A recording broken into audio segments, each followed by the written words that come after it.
GG Francisca kemarin akhirnya mendatangi Polres Jakarta Selatan guna diperiksa polisi atas laporan Ayu Aulia dengan dugaan penganiayaan Senin 23 Oktober 2023 lalu.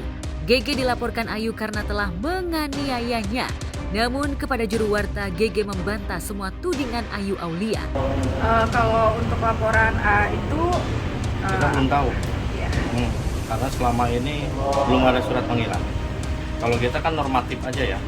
Nah itu hanya baru katanya dan isu gitu kan. Katanya AA melakukan laporan ya di Polres Jakarta Selatan. Nggak tahu terkait apa, kita belum tahu. Karena selama ini kita belum menerima panggilan resmi dari Bapak Penyidik gitu kan. Dan undangan klarifikasi itu belum ada. Itu hanya baru katanya.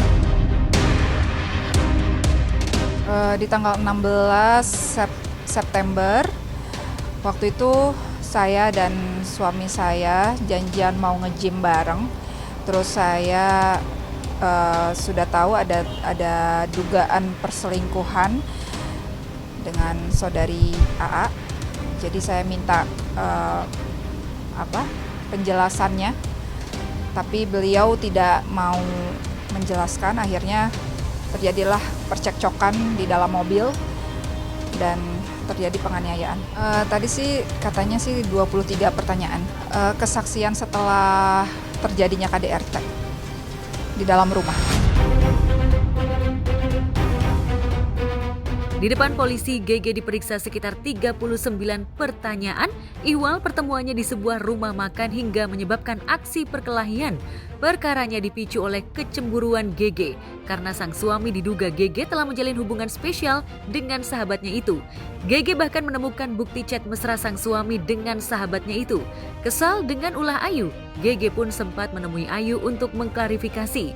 Namun tak disangka pertemuan itu justru berakhir dengan perkelahian.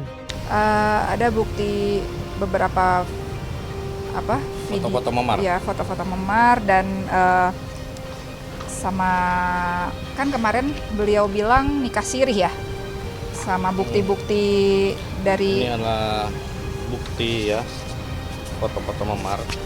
Ini bukti foto-foto memar. Tampilkan. Memarnya di bagian apa aja mungkin? Bagian lengan, kaki, tulang kering, sama mana lagi ya, hidung, di hidung, terus di sikut, di lutut ya, di lengan sebelah kanan, Kaki sebelah kiri. sama kaki sebelah kiri ada di sini, terus sama bukti-bukti dugaan perselingkuhan, chattingan mesra ya, kayak mau disimpan di apartemen, mau beliin mobil, terus kirim-kirim video, foto, dan ini bukti kata-kata mesra, tuh, jadi kangen, gue cium lo gitu, yang kayak gitu-gitu. Ini bukti-buktinya, terus kirim-kirim foto, kalimat sayang, nggak apa-apa yang penting nanti digigit gitu. Ini udah, menurut aku udah cukup ya. Dan ada buku nikah asli sama keterangan dari KUA-nya sendiri. Jadi menurut aku kalau gentle sini dong, samping aku ngomong dong. Bener enggak semuanya? Bantah, kalau bantah di sini. Mana bantahannya? Karena saya punya bukti semuanya. Jangan menggiring opini ke sana ke sini, nangis-nangis ke sana ke sini, jual air mata buaya. Tadi aku tegur ya. Gue bilang apa? Turun dong lo ge kalau berani. Ngomong di bawah sama gue. Kemarin aja ke apartemen gue. Keluar berani. Sekarang nggak berani lo. Iya dong, kemarin dia terus di sosmed nangis-nangis pakai daster tuh. Aku bukannya nggak mau nemuin, karena itu kan di kantor polisi ya. Aku takutnya nanti aku emosi, nanti malah jadi bumerang buat aku gitu. Jadi kalau bisa ya ketemuan di luar, kalau mau ngomong baik-baik. Dan soal pelaporan dia Undang-Undang ITE juga, saya juga minta maaf karena pada saat itu habis psikisnya pasti, mentalnya pasti kena dong. Jadi aku juga bingung waktu itu harus curhat sama siapa, harus berkoar ke siapa. Jadi akhirnya aku luapin di sosmed, dan karena Ayu pun tadinya teman dekat aku sendiri, jadi ya aku berani gitu. Nggak nyangka aja sih ternyata yang nyakitin teman dekat.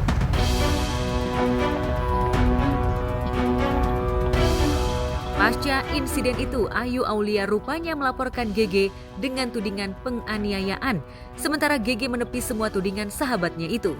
Agaknya kasus perseteruan antara dua sahabat karena benih asmara terlarang ini relatif mencurigakan. Baik GG maupun Ayu sebagai artis skuter diduga banyak pihak tengah memainkan drama perseteruan berbau drama asmara segitiga terlarang. Tapi GG maupun Ayu Aulia menepis jika kasus ini bukan settingan, tapi serius dilaporkan. Sementara publik agak curiga karena saat keributan terjadi antara GG dan Ayu Aulia melibatkan beberapa juru warta yang meliput di lokasi kejadian. Lantas bagaimana reaksi GG? Benarkah mereka tengah melakukan drama agar namanya sama-sama jadi pusat perhatian? Sekarang gini aja deh, dia berkoar-koar di media untuk apa? Masuk ke ranah yang bukan haknya dia untuk apa? Apa sih keuntungan untuk dia? Takut kehilangan takut kehilangan laki-laki yang sekarang lagi dia cintai, atau ada tujuan apa lagi? Mengganggu kehidupan saya, mengganggu rumah tangga saya, mengganggu keluarga saya, sampai anak-anak saya jadi korban,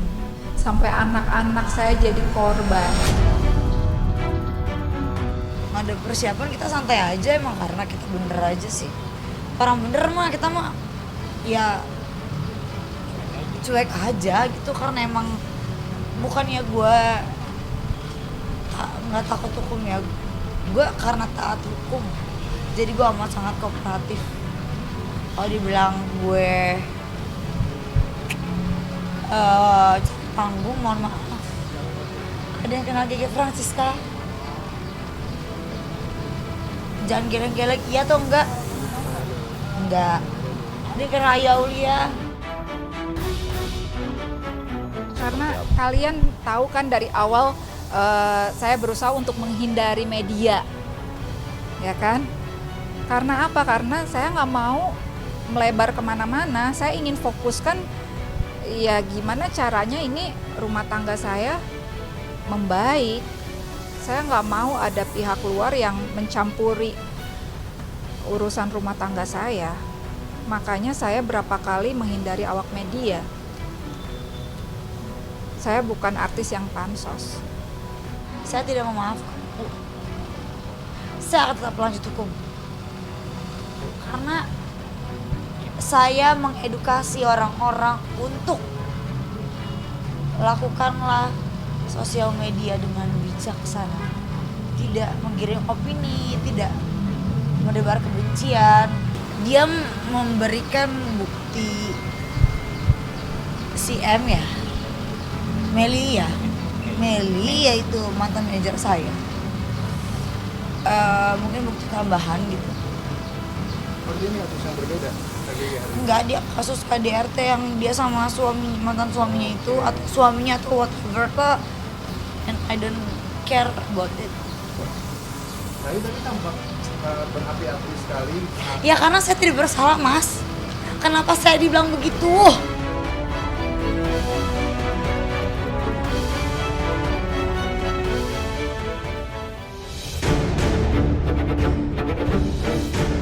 Di Surabaya, sosialita Alda Agustin yang belum lama ini resmi melaporkan sejawatnya Hans Virgo atas tuduhan penipuan berkedok arisan tas mewah kembali menjalani pemeriksaan polisi. Alda dicecar 19 pertanyaan seputar kedekatan dan praktek arisan yang dikomandoi sahabatnya itu. Lantas, apa kata Alda? Ya, tadi kami mendampingi Ibu Alda dalam BAP awal, kan setelah pembuatan laporan polisi di Polda kemarin, kita bikin BAP awal, diundang untuk mendalami materi-materi yang kami laporkan. Tadi ada 19 pertanyaan, puji Tuhan dijawab dengan lancar oleh Bu Alda. Dan tadinya mau sekalian saksi, cuma karena sudah terlalu larut malam sehingga saksi diundur nanti untuk di kemudian hari. Pertanyaan sih lebih ke pendalaman materi tentang kronologi, bagaimana awal mulanya Ibu Alda mengenal terlapor, terus kenapa tertarik, dan bagaimana mulai awal masalahnya. Awal kenalnya pertama sih dari 2016, pada saat itu saya lagi ikut fashion show, lagi ada fashion show, dan pada saat itu terlapor lagi mendatangi event tersebut, jadi kita berkenalan. Kerugiannya 160 ya. Ya, laporan Alda mencuat tak lama setelah beberapa perwakilan sosialita mengadu ke Polda Surabaya, Jawa Timur terkait dugaan penipuan berkedok arisan tas mewah hingga disebut-sebut melibatkan artis kaliber Ivan Gunawan. Belakangan Hans sebagai terlapor diduga sulit dihubungi hingga diduga tengah berada di luar negeri sejak kasus ini mencuat. Belum ada menghilang. Oh, udah lama banget sih, udah lama, udah dari September kontak-kontak, tapi September 25 September dia sudah menghilang. Langkah selanjutnya ya kita ikutin aja prosesnya dari pihak kepolisian bahwa mau akan ada pemeriksaan saksi. Kalau memang nanti ternyata unsur-unsur pidananya terpenuhi, akan naik ke sidik dan akan dipanggil sebagai tersangka. Alda sendiri yang mengenal Hans sejak tahun 2016, awalnya arisan tas ini memang tak bermasalah bahkan relatif lancar, tapi belakangan justru tersendat tanpa kepastian. Lantas benarkah uang arisan sudah ludes digunakan Hans? Saya sudah kenal sama terlapor ini udah lama, dari 2016, dan memang sudah ikut arisan ini sudah lama. Arisan tasnya baru, cuma arisan uang sudah dari 2017 itu lancar, dan ikut baru arisan tas ini dari 2022, dan 2022 ini yang bikin masalah, yang tas ini yang tidak selesai, makanya kita lapor. Alda sendiri tak menyangka jika Hans yang sudah punya nama baik dari kalangan sosialita ini bisa tak bertanggung jawab. Lantas mungkinkah Hans banyak terlilit hutang hingga uang arisan sosialita yang sejatinya sudah dibagikan awal Oktober lalu ini sudah ludes? Harapan kedepannya kami percaya bahwa Polres Jakarta Pusat, penyidik khususnya bisa bekerja dengan baik, efektif, dan bisa memenuhi rasa keadilan bagi klien saya.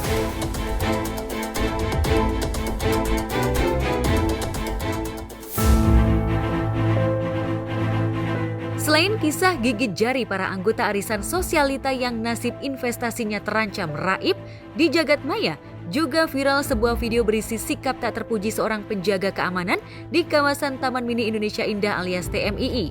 Seorang satpam ini merekam sendiri aksinya menghadang dan mengancam ibu-ibu tua yang hendak berjualan. Sini!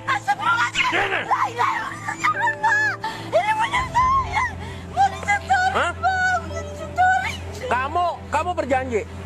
Ibu ini udah tua. Ini kasihan banget sih aku ngelihatnya.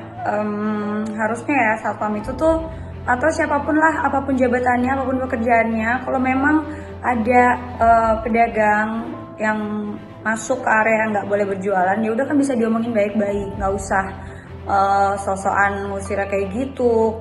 Ingatlah kita juga punya keluarga. Itulah dia kan udah ibu-ibu ya, maksudnya hargainlah orang tua yang sopan, maksudnya jadi pergi gitu kan kayak nggak pantas lah untuk dia, kasihan. Jangan kayak gitu, bisa kok dibicarain baik-baik, bisa diselesaikan baik-baik, ngasih tahu yang baik-baik aja. Dalam sekejap, sontak video ini mendapatkan reaksi hingga kecaman pada sang satpam pun membuncah. Bahkan pihak manajemen TMII pun ikut mengklarifikasi dengan menyatakan jika satpam tersebut telah diberhentikan dari perusahaan outsourcing yang menaunginya. Aksi mengusir pedagang dengan cara tak manusiawi ini bahkan membetot perhatian selebriti. Mereka tercengang ketika melihat ulas si satpam.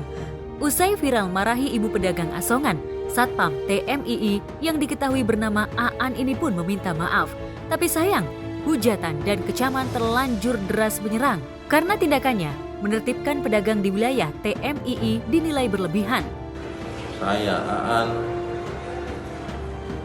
karyawan dari Mitra Penyediaan Jasa Keamanan Taman Mini, dengan ini menyampaikan permohonan maaf sedalam-dalamnya atas tindakan saya dalam peneguran kepada Ibu Encum saat penertiban pedagang liar di lingkungan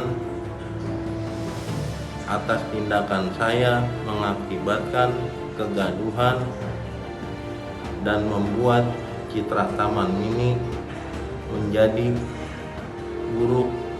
Untuk itu saya juga memohon maaf kepada manajemen Taman Mini. Saya juga telah meminta maaf secara langsung kepada Ibu Encum. Saya juga siap menerima sanksi baik dari manajemen Taman Mini dan manajemen tempat saya bekerja. Demikian pemohon maaf ini saya sampaikan atas kesadaran diri tanpa paksaan dari pihak manapun. Terima kasih. Kalau aku selalu ngebayangin kalau kita ada di posisi ibu itu atau ada di posisi pedagang-pedagang itu, diusir kayak gitu secara gak sopan, apalagi sampai ditarik-tarik kayak gitu, ya aku aja nontonnya merinding tahu. Kayak itu jahat banget sih. Ya harusnya bisa diusir baik-baik aja, dibilangin baik-baik supaya nggak berjuang itu lagi. Kalau memang pedagangnya ngotot atau nggak mau pergi dengan alasan apapun, tetap diusahain ngomong baik-baik aja. Maksudnya. Saya prihatin ya. Memang aturan itu dibuat untuk menjadi masyarakat itu tertib. Tapi dalam pelaksanaannya menertibkan, ya paling tidak menggunakan hati nurani. Ibu itu bekerja bukan untuk cari kaya, hanya untuk cari makan. Ya petugas-petugas, gunakanlah hati, gunakan nurani, bijaksana. Ada cara-cara yang lebih santun, ada cara-cara yang lebih mudah disampaikan.